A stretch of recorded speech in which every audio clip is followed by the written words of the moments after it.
আর কোনোদিন মোবাইল টিপ দিব না। যদি আমি টিপ দেই তাহলে আমি ঐশী পাকা না। আমি একটা হাতি। আচ্ছা, আমি কান ধরে বলতেছি,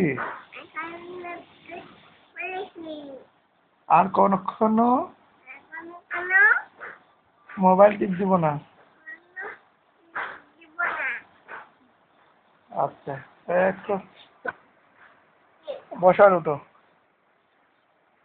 আরেকবার উঠো, আরেকবার উঠো, বসো। আচ্ছা, হয়েছে।